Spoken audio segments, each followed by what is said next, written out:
এক অদ্ভুত উটের পিঠে এই যে বাংলাদেশ চলছে। কিন্তু এখন বাংলাদেশের মানুষ এখন তো ভারত বয়কট আন্দোলন শুরু করছে। বাংলাদেশের রাজনৈতিক নেতারাও তারাও কিন্তু ওই যে চাদর, বিছানা চাদর, তারপরে শালটাল পুড়িয়ে ভারত বয়কট আন্দোলন করছে। আর ওদিকে তলে তলে কিন্তু ভারত, এই বাংলাদেশ সরকার ভারত থেকে চাউল আমদানি করে, পেঁয়াজ আমদানি করে। যদি এখন মনে হয় পেঁয়াজ আমদানি বন্ধ, বাট চাউল তো আমদানি করছে। ওই যে দেখলাম যে সেদিন 25,000 টন নাকি চাউল বাংলাদেশে আসছে ভারত থেকে। তো এইটা কোন ধরনের কথা? আবার ওদিকে ভারত বয়কট করে বাংলাদেশ কি করছে? পাকিস্তানের মতো একটা দেউলিয়া দেশ, যারা নাকি তাদের নিজেদের দেশের লোকজনেরই খাদ্য জোগাড় করতে পারে না, তার সাথে দোস্তালি করে সেখান থেকে আনতেছে কি অস্ত্র।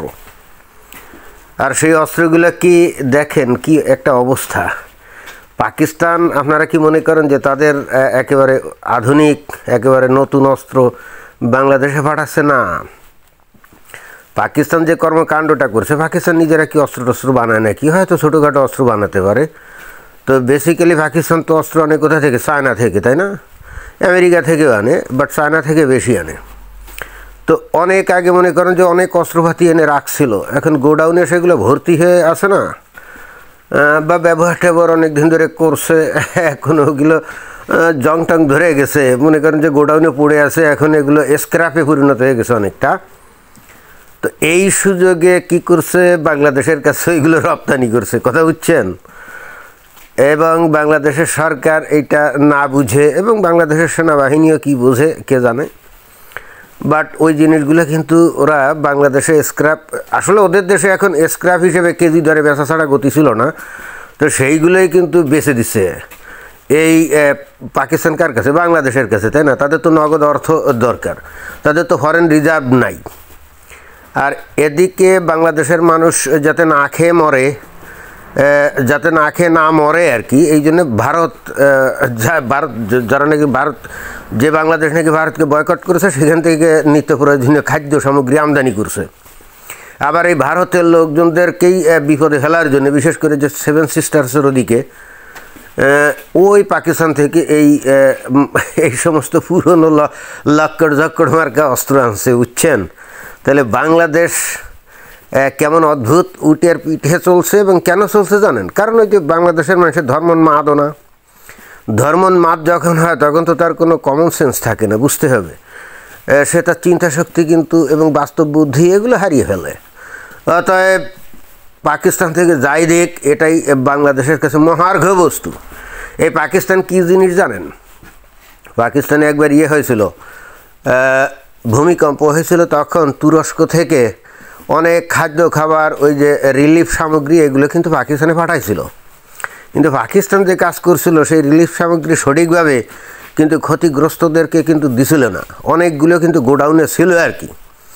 এর কিছুকাল পরে তুরস্কে হলো, ওই যে কী হলো জানি, তুরস্কে একটা ভূমিকম্প হলো, অনেক মানুষজন মারা গেল আর কি।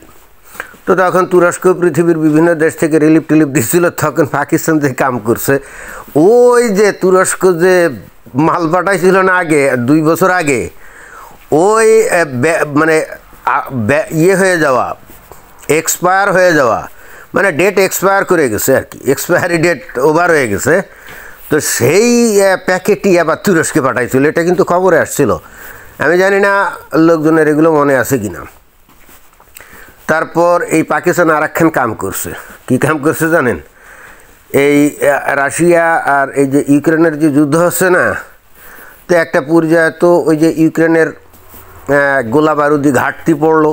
বিভিন্ন দেশ, আমেরিকা, ন্যাটো, ইউরোপীয় দেশগুলো তো অনেক গোলা টোলা পাঠাচ্ছিল, বিশেষ করে যে কামানের গোলা আর কি, ওই যে কামানের গোলা 155 মিলিমিটারের যে গোলা, তো এইগুলোর ঘাটতি পড়লো। তো তখন পাকিস্তানকে অনুরোধ করলো আমেরিকা, এই তোমরা কিছু গোলা পাঠাও। পাকিস্তান কি করছে, ওদের গোডাউনে পড়ে থাকা বহুদিন আগের যে গোলা টোলা, যেগুলো ব্যবহার করা হয় নাই, এগুলো ফোটে টোটে না ঠিক মতো, কোনোটা ফোটে না। তো এই কিসিমের গোলা অনেকগুলা এই যে ইউক্রেনে পাঠিয়ে দিয়েছিল। এবং পরবর্তীতে আমরা খবরে দেখলাম যে ইউক্রেনের সেনাবাহিনী ভয়ঙ্কর অভিযোগ করছে যে আউটডেটেড গোলা এই ইউক্রেনে পাঠাইছে। এই হলো পাকিস্তান। তো এই হলো পাকিস্তান। এখন সেই পাকিস্তান এখন বাংলাদেশকে টার্গেট করছে যে বাংলাদেশকে একটু লুটিপুটে খাবে আর কি। এই জন্যে তারা স্ক্র্যাপ হয়ে যাওয়া অস্ত্রপাতি যেগুলো আসলে কেজি দরে ছাড়া বেচার কোনো সুযোগ ছিল না, তো সেইগুলো কিন্তু বাংলাদেশে পাঠাচ্ছে। তো এখন এইগুলো আমি ঠিক জানি না, জেনে শুনে বুঝে মানুষ কীভাবে এইভাবে মানে নিজের পায়ে নিজে কুড়াল মারে, এটা আমার ঠিক বোধগম্য না। তো একই সঙ্গে ভারত বয়কট করতে গিয়ে যে চাউল আমদানি করেছে, আমি একটা জিনিস বাংলাদেশের মানুষদেরকে জানাতে চাই বা বলতে চাই, আপনারা কি মনে করেন যে বাংলাদেশের সাথে যদি ভারত ব্যবসা বাণিজ্য না করে ভারত একেবারে লাঠে উঠবে?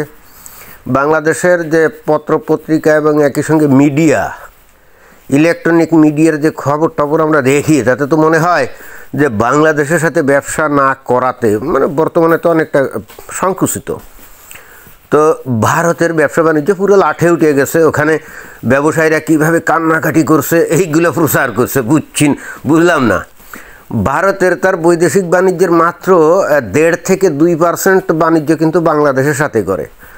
তো একজন মানুষের যদি 100 টাকা থাকে পকেটে, সেখান থেকে যদি সে জাস্ট 2 টাকা খরচ করে, তাহলে ওই লোক কি মনে করে যে তার টাকা খরচ হয়ে গেল? না, তা মনে করবে না। 100 টাকা থেকে 2 টাকা এটা তো কোনো টাকাই না, তাই না? তো ভারত যেখানে বৈদেশিক বাণিজ্যে 100 টাকা ব্যবসা করে, সেখানে বাংলাদেশ থেকে মাত্র 2 টাকা আয় করে। ক্লিয়ার? তো এই টাকা যদি ভারত না আয় করে তো ভারতের কী যায় আসে? টোটাল জাতীয় রাজস্বে তো কিছুই যায় আসে না। অবশ্যই সেই 2 টাকা হয়তো আয় করে কারা? ওই পশ্চিমবঙ্গের কিছু লোকজন, এই আর কি। তো পশ্চিমবঙ্গের কিছু লোকজন নিয়মিত বাংলাদেশের সাথে ব্যবসা করতো, হয়তো তাদের একটু সমস্যা হবে, কিন্তু আস্তে আস্তে তো সেগুলো কাটিয়ে উঠবে। যখন তারা দেখবে যে বাংলাদেশের সাথে ব্যবসা বাণিজ্য পুরো শেষ, তো তখন তারা অল্টারনেট মার্কেট দেখবে না, অল্টারনেট মার্কেট দেখবে। এখন আপনারা চিন্তা করেন, আপনারা বলবেন কি জানেন, বাংলাদেশের লোকজন বলে যে আমরা ভারত থেকে যে চাউল আনি, আমরা যে পেঁয়াজ আনি, রসুন আনি, আদা আনি, এগুলো কি মাগনা নাকি? অবশ্যই মাগনা না। ব্যবসা বাণিজ্য কি মাগনা নাকি? ফালতু কথা বলেন কেন আপনারা? এই ধরনের আলতু ফালতু কথা কেন বলেন? পৃথিবীর কোনো দেশের থেকে কোনো মাল কি আপনারা বিনা পয়সা আনেন নাকি? অথবা আপনারা কি কাউকে কোনো বিনা পয়সায় কিছু দেন নাকি? ব্যবসা বাণিজ্য তো অবশ্যই অর্থের লেনদেন, তাই না? এখন চিন্তা করে দেখেন তো, এই যে 25,000 টন খাদ্য মানে চাউল আর কি ভারত বাংলাদেশে পাঠালো, যতটা আমি শুনছি বাংলাদেশ সরকার নাকি 50,000 টন চাউল ভারতের কাছে চেয়েছিল। তো প্রাথমিক শিপমেন্টে 25,000 পাঠিয়েছে, 25,000 টন, রাইট? এখন ভারত একটা বিশাল দেশ, তাই না? এরা যদি 50,000 টন বাংলাদেশে চাউল রপ্তানি নাও করে, তো তাতে ভারতের কী যায় আসে বলেন তো? কিছু যায় আসে না। তারা হয় এই 25,000 টন তাদের সরকারি গোডাউনে রেখে দিবে, আর না হলে অন্য কোনো অল্টারনেটিভ বাজার খুঁজে সেখানে তারা বিক্রি করে দিবে। আর যদি তা নাও করে, তাতেও তো ভারতের কিছু যায় না। ভারত সরকার যদি মনে করে ঠিক আছে কৃষকদেরকে বাঁচাতে হবে, তো সরকার ওগুলো কিনে নিয়ে গোডাউন জাত করে রাখলো, ব্যাস। তারপরে হয়তো কোনো এক সময় মানুষকে আবার এসব মানে ফ্রি অফ কস্ট দিয়ে দিল। ভারতে তো এরকম প্রচুর আছে, প্রচুর প্রকল্প আছে। সেখানে ওই যে বাংলাদেশে যেমন ওই যে কাজের বিনিময়ে খাদ্য, তারপরে যারা নাকি ওই যে অসহায় লোকজন ওদের চাউল টাউল দেয় না, তো ভারতে এরকম প্রচুর কর্মসূচি আছে, তো সেখানে সরকার দিয়ে দিবে। তো বাংলাদেশে 50,000 বা 25,000 টন চাউল রপ্তানি না করলে ভারত একেবারে লাঠে উঠবে, এই ধরনের চিন্তাভাবনা, আজগুবি চিন্তাভাবনা এই বাংলাদেশের মানুষের মাথায় আসে কী করে? তো তারপরও ভারতকে যেহেতু ধর্মীয় কারণে এই বাংলাদেশের মানুষ ঘৃণা করে, তাদেরকে বয়কট করবে। আমি তাদের বিনয়ের সঙ্গে অনুরোধ জানাতে চাই, ভারত তারপরও আপনাদের দেশে মানে নিত্য প্রয়োজনীয় দ্রব্য রপ্তানি করে আপনাদেরকে বাঁচিয়ে রাখছে, বুঝলেন নাই? কিন্তু পাকিস্তান আপনাদের কী করতেছে একবার চিন্তা করে দেখেন। পাকিস্তান ওই যে স্ক্র্যাপ অস্ত্র খালি পাঠাচ্ছে তাই না, আবার শুনলাম যে পাকিস্তানের সেনাবাহিনী নাকি বাংলাদেশের সেনাবাহিনীকে ট্রেনিং দিতে আসবে। বুঝলাম না, যে সেনাবাহিনী 1971 সালে পরাজিত হয়েছিল এই মুক্তিযোদ্ধার কাছে, তাই না? তো এখন সেই মুক্তিযুদ্ধের দেশের সেনাবাহিনী সেই পরাজিত সৈন্যদের কাছে ট্রেনিং নিবে, এটা তো আত্মসম্মান বোধ থাকলে তো এটা করার কথা না। কিন্তু ওই যে ধর্মীয় উন্মাদনা, আত্মসম্মান বোধ, লজ্জা, লাজ এগুলো থাকার কথা না। তো সেই জিনিসটাই ঘটতে যাচ্ছে। সময় এখন উল্টো দিকে প্রবাহিত হচ্ছে। সময় এখন উল্টো দিকে প্রবাহিত হচ্ছে, ওই যে ধর্মোন্মাদনা থাকলে যেটা ঘটে আর কি। তো আমরাও দেখতে চাই যে এই পাকিস্তানের সাথে দোস্তালি করে বাংলাদেশ কত দূর যায়। তবে পাকিস্তান কিন্তু খুব আজ্ঞাট বেঁধে নামছে, এইবার সুযোগ পাওয়া গেছে। বাংলাদেশকে একবার উচ্ছন্নে তুলে না দিয়ে সে কিন্তু থামবে না। অনেক দিন ধরে পাকিস্তান ওয়েট করতেছিল যে কবে বাংলাদেশকে বাগে পাওয়া যায়। আর 1971 সালে এই যে দেশ স্বাধীন হয়ে তারপরে 53 বছরে এই পাকিস্তানকে ওভারটেক করে গেছে অর্থনৈতিক উন্নয়নে, সামাজিক উন্নয়নে, সব দিক দিয়ে, তাই না? তো এটাতে তো তাদের গায়ে জ্বালা ধরে গেছিল। তারা বহুদিন ধরে সুযোগ খুঁজতেছিল কীভাবে বাংলাদেশে ঢোকা যায় এবং বাংলাদেশকে পুরো মেসাকার করে দেওয়া যায়। এখানে একটা জঙ্গি সন্ত্রাসী দল তারা গঠন করবে, এখান থেকে তারা ওই উল্টা মানে স্ক্র্যাপ রপ্তানি করে তারা লুটপাট করবে। তারপর ওই যে কিছুদিন আগে আমরা দেখছিলাম না যে কী জানি রপ্তানি করছিল, পেঁয়াজ না কি জানি, তো তার মধ্যে অনেক পাথর টাথর ছিল, কি ছিল না, ছিল তো। এই হলো পাকিস্তান। তো আমি ঠিক জানি না, মানুষ যখন বন্ধুত্ব করে তখন এমন মানুষের সাথে বন্ধুত্ব করে যার কাছ থেকে উপকার পাওয়া যায়। কিন্তু বাংলাদেশের এ হলোটা কি, এরা এমন একজনকে বন্ধু বানাচ্ছে যে নাকি তার ফোন দিয়ে বার ঢুকানোর ধান্দা করছে এবং ঢুকাবে। এই অন্তর্বর্তীকালীন সরকার যতদিন আছে আমার কাছে মনে হচ্ছে এই কদিনই এনাফ। আরও যদি 6 মাস থাকে তাহলে বাংলাদেশের যে সর্বনাশ হবে এইটা আগামী 10 বছরও এইটা কিন্তু ওভারটেক করা যাবে না। অর্থাৎ বাংলাদেশকে আবার নতুন করে শুরু করতে হবে। ঠিক আছে, বাংলাদেশের মানুষ যদি সেটা চায় তো করুক। এটাই ছিল বক্তব্য। ধন্যবাদ।